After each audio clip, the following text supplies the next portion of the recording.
અનુભૂતિ કરી છે, મને શબ્દો નથી મળતા, પણ મને ખબર પડે છે કે ગીતાની વાત હોય કે વેદોની વાત હોય, જ્ઞાન ભક્તિ કર્મની વાતો કરીને આપણને કર્મકાંડની દિશામાં ક્યાંક ને ક્યાંક એક બીજી દિશામાં લઈ જતા હોય, ત્યારે સાચી વાત કહીને મક્કમતાથી શ્રદ્ધાની શક્તિ કેવી હોય એનું દ્રશ્ય આજે બારજા ધામમાં આપણે જોઈ શક્યા છે।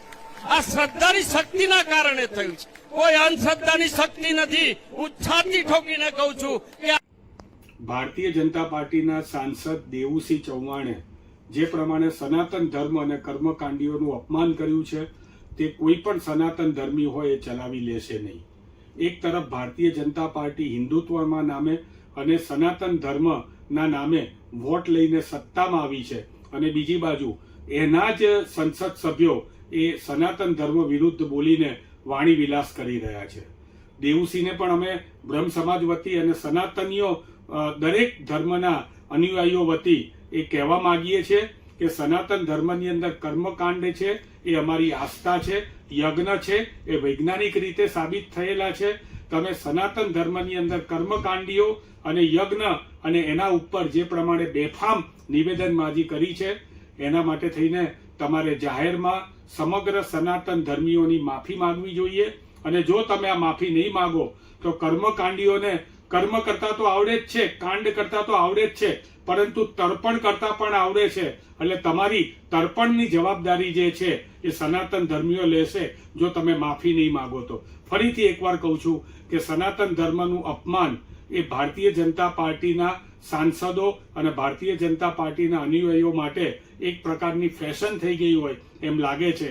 મને લાગે છે કે એ સત્તાના મદમાં આવી ગયા છે, અને સત્તાના મદમાંથી એમને જે પ્રમાણે હિન્દુત્વના નામે વોટ લઈને ઉપર ચડાયા હતા હિન્દુત્વએ અને હિન્દુઓએ, એ જ પ્રમાણે નીચે ઉતારતા પણ વાર નહીં લાગે એ દરેકે દરેક સનાતન વિરોધીએ ધ્યાનમાં રાખવું। સૌને નમસ્કાર।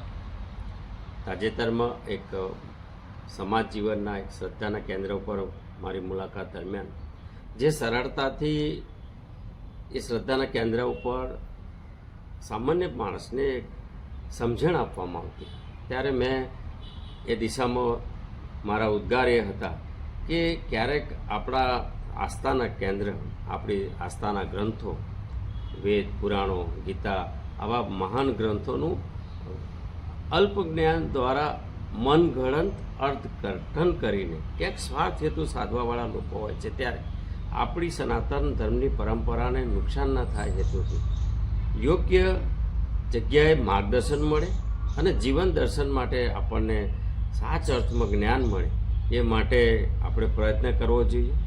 વર્ષોથી મારા ઘરે સંતો મહંતો આવે અને એ લોકોના આશીર્વાદના કારણે આપે પણ સમાજ જીવનમાં આટલા વર્ષ દરમિયાન મારું વાણી વર્તન અને વ્યવહારનો પણ અનુભવ કર્યો છે।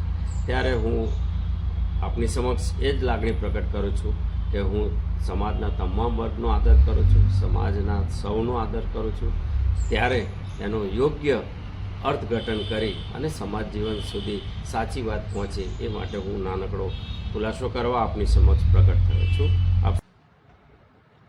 જય જય પરશુરામ। હું જીતેન્દ્ર ઉપાધ્યાય। ભારતીય જનતા પાર્ટીના સાંસદ દેવુસિંહ ચૌહાણે આજે ગીતા, વેદ અને કર્મકાંડ વિરુદ્ધ જે વાણી વિલાસ કર્યો છે એને સખત શબ્દોમાં હું વખોડું છું। આ વાણી વિલાસ એ ગુજરાતમાં વસતા 70 લાખથી વધુ બ્રાહ્મણોનું અપમાન છે। આ સમગ્ર ભારતના હિન્દુઓનું અપમાન છે। આ સનાતન ધર્મનું અપમાન છે। હું દેવુસિંહ ચૌહાણને કહેવા માંગુ છું કે ભારતીય જનતા પાર્ટી જે સનાતનના નામે વર્ષોથી ચૂંટણી જીતતી આવી છે, આપ એનું જ અપમાન કરી રહ્યા છો। આ અપમાનના વિરુદ્ધમાં હું દેવુસિંહ ચૌહાણને વિનંતી સમજો તો વિનંતી અને ચીમકી સમજો તો ચીમકી આપવા માંગુ છું કે દિન 7માં જો આપના દ્વારા આપના નિવેદનો બાબતે માફી માંગવામાં નહીં આવે તો સમગ્ર બ્રહ્મ સમાજ વતી અમે આપના વિરુદ્ધ ફરિયાદ દાખલ કરીશું। જરૂર પડે તો આપનો ઘેરાવો પણ કરીશું, જે આપના ધ્યાનમાં રહે। જય જય પરશુરામ।